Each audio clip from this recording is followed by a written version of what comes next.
O que é avaliação na educação infantil? Como se dá esse processo? Quais métodos utilizados? Hoje no Jornal Educacional.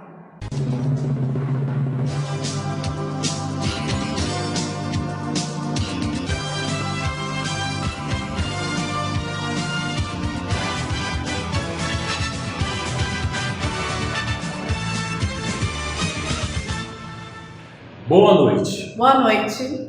Hoje, no Jornal Educacional, vamos tratar do tema avaliação na educação infantil. De acordo com a Secretaria Municipal de Educação de Belo Horizonte, a escritora Ana Cláudia Figueiredo afirma que ao longo de toda a trajetória da atividade humana é possível perceber a presença da avaliação, o que comprova que avaliar é um componente imprescindível na construção da história e da humanização.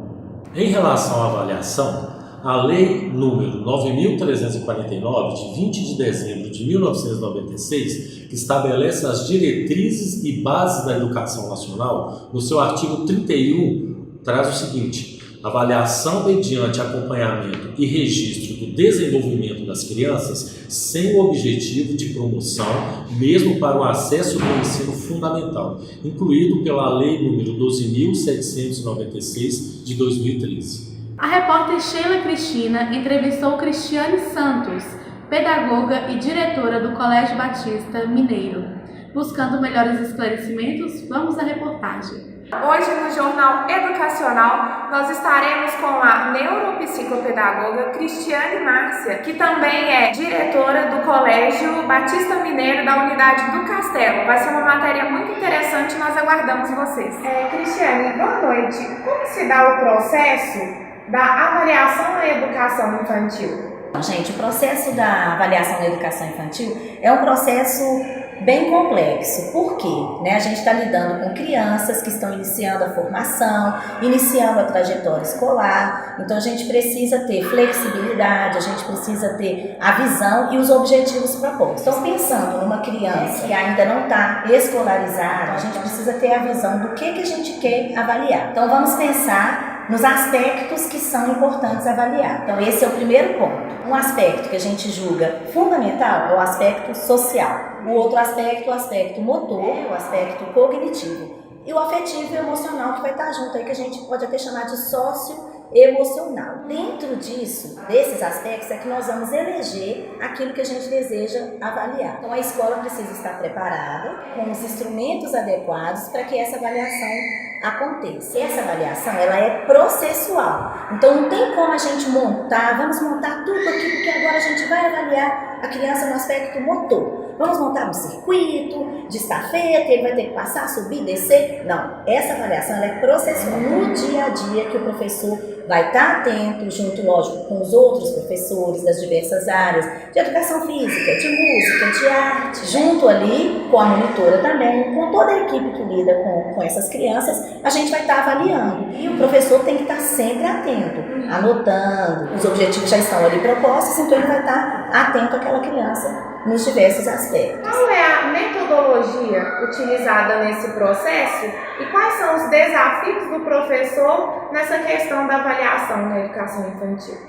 Falar de metodologia é muito sério, porque na verdade a gente não pode utilizar apenas uma metodologia. São diversas metodologias, onde a gente utiliza de diversas estratégias para que essa avaliação seja o mais real, o mais verdadeiro possível e minimize subjetividade. Porque não é aquilo que o professor acha, é aquilo que realmente foi percebido. Às vezes com você, um jogo vai dar para te avaliar, com outro vai ser numa brincadeira, com outro, dependendo da faixa etária, já vai ser mesmo na parte escrita. Então a gente utiliza diversas estratégias, que a gente pode lançar a mão disso, que a gente vai ter um bom resultado e com essa nova geração, pensando na faixa etária da educação infantil, é o que mais surte efeito. Então tudo que for de uma maneira mais lúdica e mais afetiva, você vai conseguir também um retorno melhor.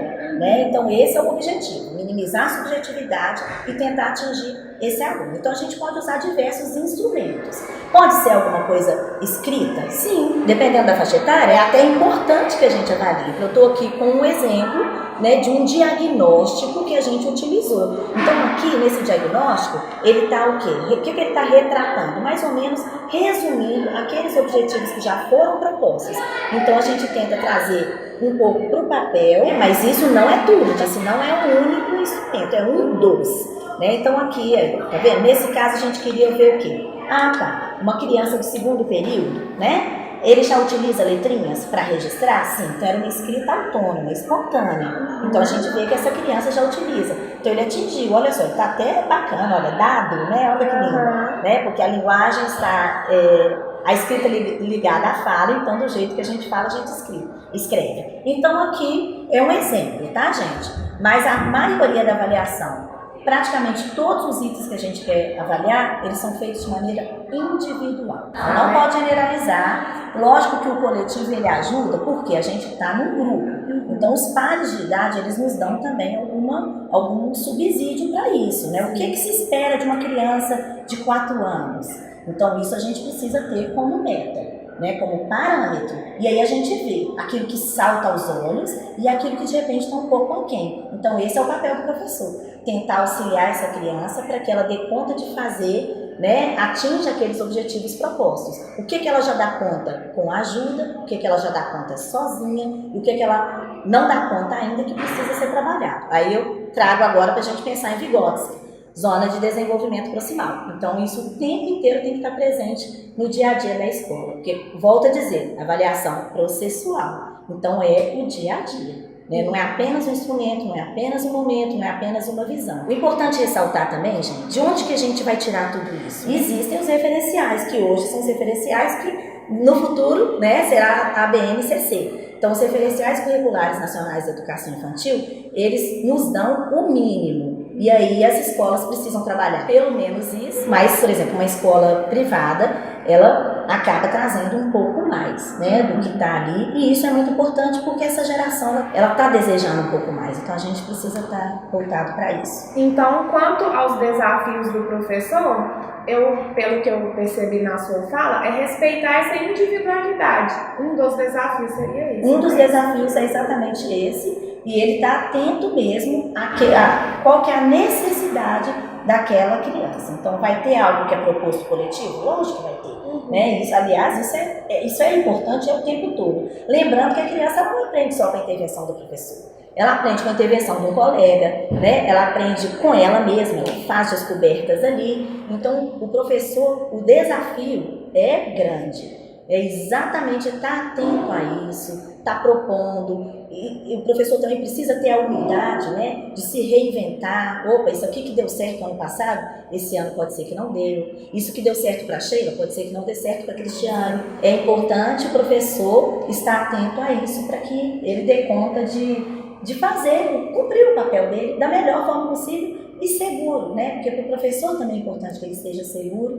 Nossa, eu estou fazendo o meu melhor, estou buscando, estou estudando, estou revendo, né, minhas práticas, estou estudando aquela criança ali, aquele estudante que realmente até hoje, tudo que eu tenho proposto não tem surtido efeito. Então, é um desafio constante. O professor tem que se autoavaliar, então. Com certeza. Cristiane, e qual seria o papel da família, a importância da família nesse processo da avaliação?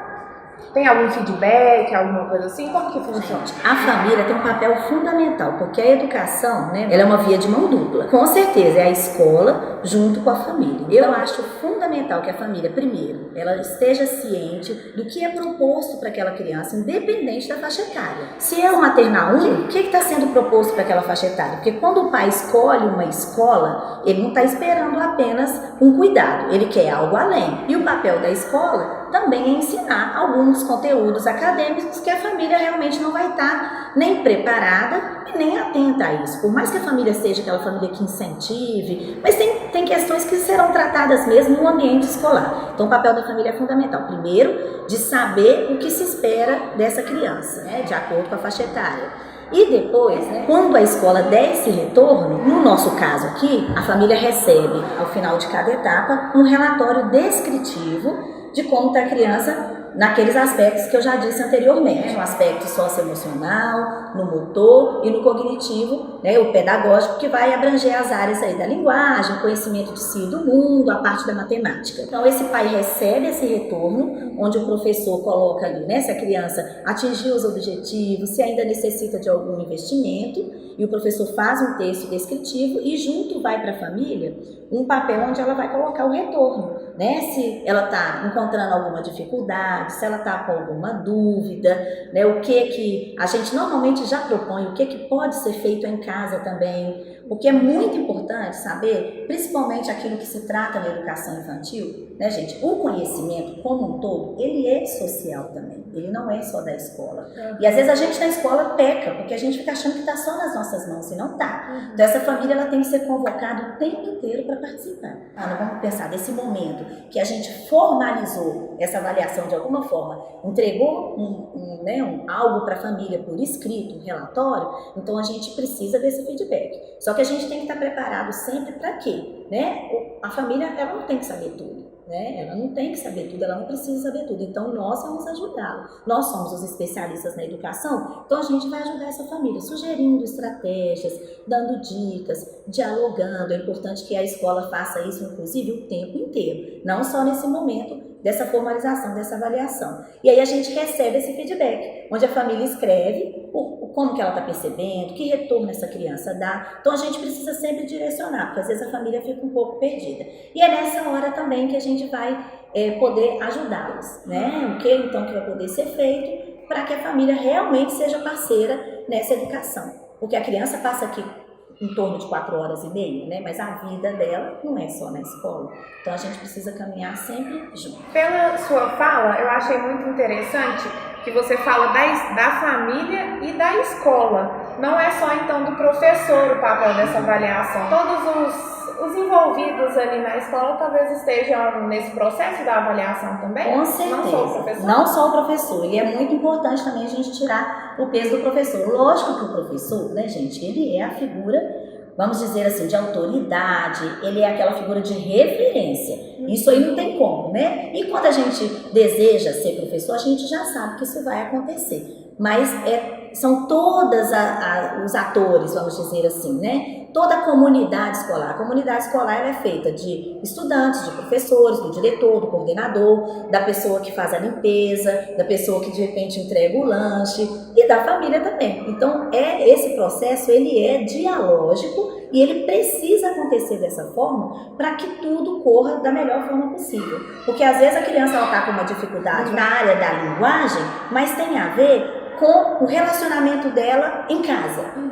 Ah, o cachorrinho morreu. Isso reflete aqui. Então, por isso que a gente precisa estar sempre junto. Para que a educação, né, aconteça, a aprendizagem aconteça. Agora eu vou falar de uma coisa, ensino e aprendizagem. Ensino, vamos pensar, é papel do adulto? Já falei que a criança não aprende só com o adulto. Agora, a aprendizagem, esse é o nosso desafio. Como é que eu sei que você aprendeu algo que eu dei? Nossa, mas eu trabalhei super bem isso aqui. Nossa, trouxe letrinhas, trouxe figuras, fiz jogos. Não, então achei que ela está sabendo tudo. Será? Pode ser que eu esteja sabendo tudo disso. Mas a aprendizagem realmente aconteceu? Então o papel da avaliação é esse, gente. É verificar se realmente a aprendizagem aconteceu. Se não aconteceu, vamos utilizar outro instrumento, primeiro, para que a aprendizagem ocorra e segundo, para que a gente avalie, porque aí nós vamos medir a aprendizagem. Não tem sentido fazer uma avaliação só para o pai ver, ou só para o diretor ver, ou só para o professor ter certeza do que ele deu. O grande sentido da avaliação é: a aprendizagem está acontecendo? Então, ok, né? Esse é o objetivo primordial de uma avaliação. Cristiane, tem algum conselho, alguma dica que você acha importante dar para os estudantes de pedagogia? Gente, a primeira dica é: estudem, porque a gente lida com educação. A gente lida com pessoas, as pessoas mudam, o mundo muda, né? Então a geração cada dia está requerendo da gente novas estratégias. Então vamos ficar atentos a isso, né? Vocês já tem um grande desafio aí, que é conhecer a BNCC, gente. Fique esperto. Quem ainda não olhou, não pesquisou, pode entrar no site do MEC e pesquisar, porque isso não tem a ver com o governo, tá? É uma coisa que vai ser proposto e já está aprovado, ok? Só falta do ensino médio. Então vamos ficar ligados. Outra coisa, como eu disse que vocês precisam estudar, uma dica que eu dou é o livro Avaliação, do Celso Vasconcelos. Vocês vão ver que esse livro, apesar dele não ser novo, mas ele é super atual, tá? Então é um dos livros que vocês podem estudar, mas tem diversas outras coisas. Nesse caso eu estou sugerindo sobre avaliação, mas tem diversos outros temas interessantíssimos para vocês. É isso, gente. E eu acredito numa educação integral. Tá? A gente não pode focar apenas nos conhecimentos acadêmicos. Nós somos um todo, a criança é um todo. Então, gente, por favor, quando você estiver na sua sala de aula, quando você for abrir a sua escola, quando você for ser diretor, coordenador, vice-diretor, tenha isso em mente, né? Uma formação integral, uma educação que é feita junto, caminhando junto. Parceria é fundamental. Parceria com a família, parceria com o professor e parceria com essa criança, com esse aluno, com esse estudante. O estudante precisa ver na escola esse ambiente, não só um ambiente disciplinador, mas um ambiente onde ele possa aprender, né, as diversas habilidades, né, tão essenciais aí para a formação de pessoas de caráter, que têm virtudes de caráter. Então vamos oportunizar isso para os nossos estudantes, né, e uns para os outros também. Eu acredito nessa parceria entre os colegas, entre aquelas pessoas que estão ali na comunidade. A gente aprende muito uns com os outros, tá? Deus abençoe vocês, sucesso e estou à disposição. Jéssica, a reportagem foi excelente e muito esclarecedora. Sim, o Alisson, foi muito boa. Vamos agora com a pedagoga Lídia Carlos com as previsões da avaliação na educação infantil.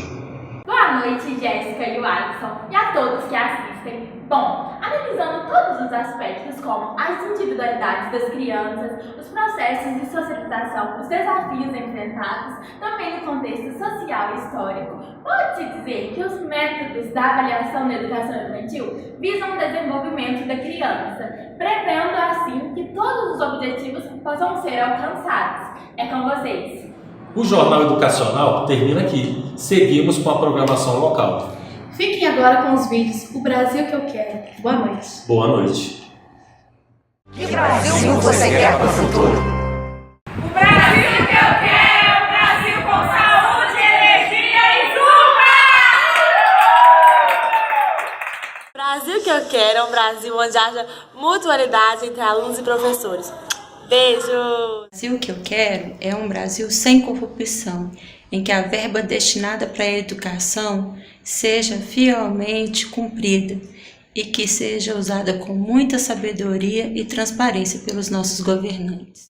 Eu sou Yasmin Alves, falo de Santa Luzia, Minas Gerais, e o Brasil que eu quero é um Brasil com mais igualdade e respeito entre as pessoas. O Brasil que eu quero é o Brasil onde a inclusão social ocorra de fato e não seja apenas uma lei.